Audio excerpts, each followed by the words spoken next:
अस्सलाम वालेकुम जी, मेरा नाम डॉक्टर अदनान है। मेरे साथ साहब डॉक्टर हफीज़ साहब मौजूद हैं और डॉक्टर जावेद कासिम साहब मौजूद हैं। आज की वीडियो में हमने निहायत इम्पोर्टेंट टॉपिक के ऊपर बात करनी है, जिसको हम सियाटिका कहते हैं, कौन रग की बीमारी कहते हैं, या इसको अरकुन निसा कहते हैं। आज इस बीमारी की तफसील से हम डिस्कशन करेंगे कि इसकी वजूहात क्या हैं, अलामात कौन सी हैं, कौन कौन सी एहतियात करके आप अपना ट्रीटमेंट कर सकते हैं और उसके बाद इलाज किस तरह किया जाता है।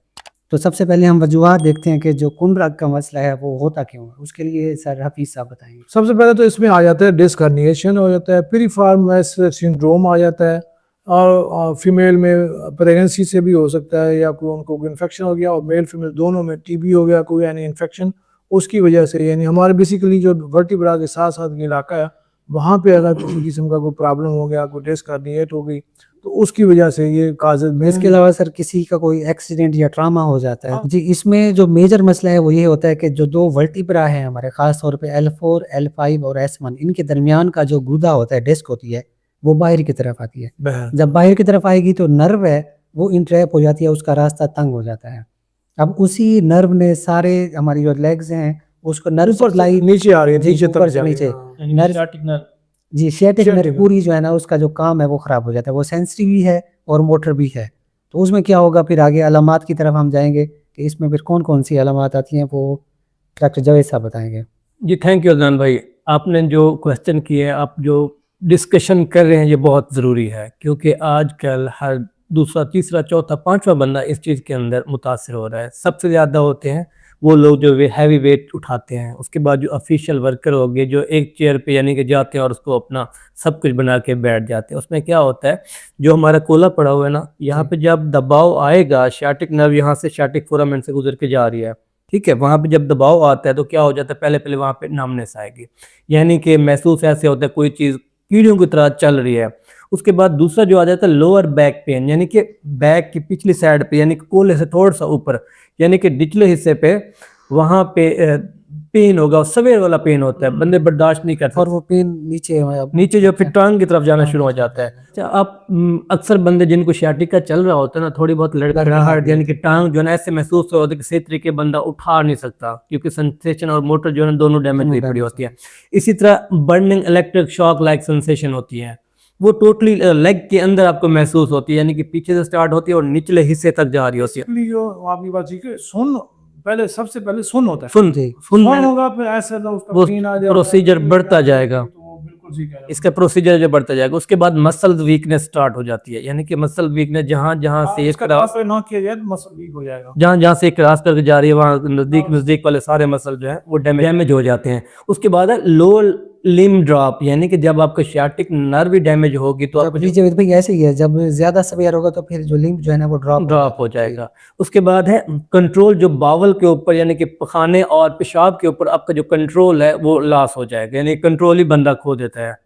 उसके बाद एक चीज़ है सैडल एनेस्थीसिया, वो सर बताएं। सैडल एनेस्थीसिया हम ना वो करते हैं जब आप कोई पेल्विक की सर्जरी कर रहे हो, तो हम निचले हिस्से पे जाकर ना निचले धड़ को बंद कर देते हैं, उसको कहते हैं, और ताकि वो नीचे वाला हिस्सा सुन हो जाए। तो इसमें भी ऑटोमेटिकली वो इस सियाटिका में वो सुन हो जाता है, यानी इसको कहते हैं सैडल एनेस्थीसिया।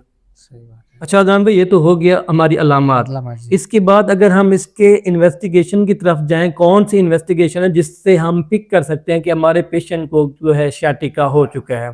उसमें पहले तो एक्सरे है, एक्सरे का कोई रोल नहीं है, फिर भी डॉक्टर गैस हो जाता है, अंदाजा गैस हो जाता है कि इसमें कोई इशू हो सकता है, क्योंकि वहाँ पे हाँ अक्सर हमें एक अंदाज़ा हो जाता है कि जो डिस्क है, हर्निएशन का थोड़ा बहुत आइडिया हो जाता है। उसके बाद हम चले जाते हैं MRI पे, जो एक गोल्ड स्टैंडर्ड है। उसके बाद EMG हो गया। EMG जी कुछ केसेस में होता है जिनमें फिर मसल का हमें इन्वॉल्वमेंट शो होता है, करवा लेते हैं। अच्छा, उसके बाद हम चले जाते हैं ट्रीटमेंट की तरफ अदनान भाई जी। और ट्रीटमेंट में सबसे पहले हम अक्सर डिस्कशन कर रहे होते हैं, जो भी डिजीज है लाइफस्टाइल मॉडिफिकेशन बहुत ज़रूरी है।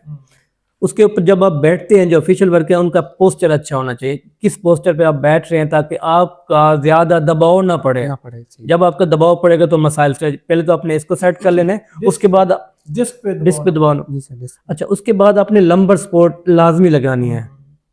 सही बात है। और हैवी लिफ्टिंग, जो लोग मजदूर हैं हैवी लिफ्टिंग करते हैं तो उनको भी चाहिए कि हैवी लिफ्टिंग से परहेज करें ताकि आप इसके परमानेंट मसाइल से बच सकें। और इसमें जवेद भाई एक चीज़ है, कहा जाता है कि आपने बेंड नहीं होना, कोई चीज़ भी उठानी है आपने बैठ के उठानी है और अपने जो है ना अपने घुटनों पर वो जोर डालना है, जोर डालना है। पर जोर आकर नहीं डालना। क्योंकि जी वहाँ पे ऑलरेडी हर्निएशन हुई पड़ी है। हर्निएशन अगर जब आप उसको बेंड होंगे तो प्रॉब्लम बढ़ जाएगा, बेड रिडन भी हो सकते हैं, किसी काम करने के काबिल नहीं रहता बंदा।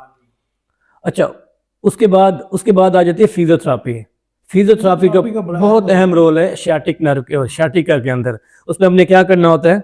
उसमें हीट आ जाती है, आइसिंग का सारा बचा रहता है, आइसलिंग आ गया, उसके बाद उसका जेंटल स्ट्रेचिंग हो गई। हेयर स्टिमुलेशन होती है, नर्व स्टिमुलेशन है, हैमस्ट्रिंग की सर स्ट्रेच हमने थोड़ा सा करना होता है। और जो लोग मोटे हैं ना, उनको चाहिए कि अपना वजन कम करें। वजन जितना ज्यादा वजन होता जाएगा उतना ही ज्यादा शियाटिका के जो प्रॉब्लम्स हैं वो बढ़ते जाएंगे। और इसके बाद है एपिड्यूरल में, एपिड्यूरा के अंदर ना सर स्टीरॉयड का इंजेक्शन लगाते हैं तक उससे जी सर बहुत ज़्यादा इन्फ्लेमेशन और पेन हो तो फिर वक्ती तौर पर जो है ना रिलीफ। वो ज्यादा देर पर नहीं होता। जी सर, और लेकिन फिर वो मसला है कि इसकी जो सर्जरी है ना वो भी इतना इफेक्टिव नहीं है। इफेक्टिव जी सर, नहीं है वो सर। उसके जी, पहले ही उसको लाइफस्टाइल जैसे आप कह रहे हैं ना मॉडिफिकेशन बहुत जरूरी है। मेरे जानने वाले हैं एक सर, उनका भी शियाटिका का इशू हो गया, वो तो बंदा 2 साल बैठा रहा है। सर हमारे एक प्रोफेसर है रीमर खान में, उसने ऑपरेशन करवाया, वो 2 साल क्या उसको तो आप समझिए इतना वो मरते मरते बचे हैं, उनको इतना इन्फेक्शन हो गया और इतना इन्फेक्शन हो गया तो वो बोल नहीं सकते थे, चल नहीं सकते थे, और उनका टेम्परेचर कुछ 4 महीने तो टेम्परेचर नहीं डाउन होता था। तो लिहाजा ये बहुत ही सेंसिटिव पार्ट है, ये बहुत ही डेंजरस बीमारी है। और इसका सब छोटे बड़े पेशाब का कंट्रोल खत्म होता है तो वो तो और मसला है इसके लिए भी। अल्लाह माफी करे। अटेंडेंट्स के लिए भी बहुत ज्यादा मसाइल होते हैं। भी सब के लिए तो अल्लाह ताला आप सबको अपना हिफ्ज़ मान में रखे। हमारी बात करने का मकसद ये है कि ऐसी छोटी छोटी चीज़ होती हैं, इसको आप बिल्कुल डिले ना करें, इसका प्रॉपर इलाज करें। और लाइफस्टाइल मॉडिफिकेशन, मोटापा जो है ना ऐसे है जैसे एटम बम हो, एटम बम हो सर। और ये एमआई हार्ट अटैक और बाकी चीज़ों से भी बहुत ज़्यादा मोहलिक है, क्योंकि इसमें अच्छा सर, छोटे इसका बंदे को पता नहीं लगता। मेडिकल ट्रीटमेंट भी आप बता दें ताकि व्यूअर्स को कुछ आइडिया हो जाए। जी सर, ये है कि सबसे पहले तो फिर इंडिकेशन देखी जाएगी कि अगर हमें सर्जरी करनी भी है तो क्या क्या चीज़ें हों हमें सर्जरी करनी पड़ती है। उसमें ये होता है कि अगर आपका छोटा बड़ा पेशाब कंट्रोल में नहीं है नहीं आ रहा, और आपको ऐसे महसूस होता है कि मुझे निचला दर्द महसूस नहीं होता, तो फिर जो है इंडिकेशन है, क्योंकि ये सीवियर फॉर्म में सर फॉर्म है। तो उसमें सर्जरी के अलावा कोई ऑप्शन नहीं होता। अगर इससे जैसे सर आप बता रहे थे कि आप कोशिश करें इसको अर्ली स्टेज में करने के साथ कंट्रोल करें। तो उसके लिए सबसे पहले तो यह है कि आप उनको पेन किलर देते हैं, फिर हम गाबापेंटिन देते हैं, साथ में मेट्रिकोबाल देते हैं। ये चीज़ें जो है नर्व्स को बेहतर करने। बट व्यूअर्स आपने ये मेडिसिन सेल्फ मेडिकेशन के तौर पर नहीं लेनी, डॉक्टर से मशवरा लाजमी करना है। और इसमें सर कुछ प्रोसीजर जो फिर करते हैं, लेमिनेक्टमी कर देते हैं या माइक्रोडाइसेक्टमी कर वो अगले जो प्रोसीजर है ना उनका ऐसे डायरेक्ट नहीं करवाना चाहिए, वो भी डॉक्टर के मशवरे के साथ करना चाहिए और कोशिश करें कि उनसे बचें। बाद में होता है एंड होता है कि अगर खुदा ना खास्ता बिल्कुल नहीं हो रहा तो सर ये कि व्यूअर्स हमारे डर न देने, हमने ऑपरेशन करवाना ही नहीं। नहीं ऑपरेशन उस वक्त है, अगर आप डॉक्टर कहते हैं तो आप ऑपरेशन भी करवा सकते हैं, लेकिन परहेज करें कि उसको बचें ताकि उससे आप पहले अगर उसको ठीक कर देते तो ज़्यादा बेहतर है। मकसद ये है कि आपने बीमारी शिद्दत को पहले जानते हुए उसको कंट्रोल करना है। बिल्कुल क्योंकि ऑपरेट के बाद भी इसको जो कॉम्प्लिकेशन है बहुत ज़्यादा हैं सर, बंदे बैठ जाते हैं। तो ये थी वीडियो हमारी शियाटिका के हवाले से, कोंड्रक के हवाले से। इस हवाले से आपका कोई क्वेश्चन है तो आप इस कमेंट सेक्शन में पूछ सकते हैं। सर डॉक्टर हफीज़ साहब का चैनल है डॉक्टर अब्दुल हफीज़ खान और डॉक्टर जावेद इनफॉर्मेटिव, इन पे आप कमेंट कर सकते हैं, रिप्लाई कर सकते हैं, कुछ पूछ सकते हैं। हम इंशाल्लाह तमाम सवालों का जवाब देंगे। अल्लाह हाफिज़।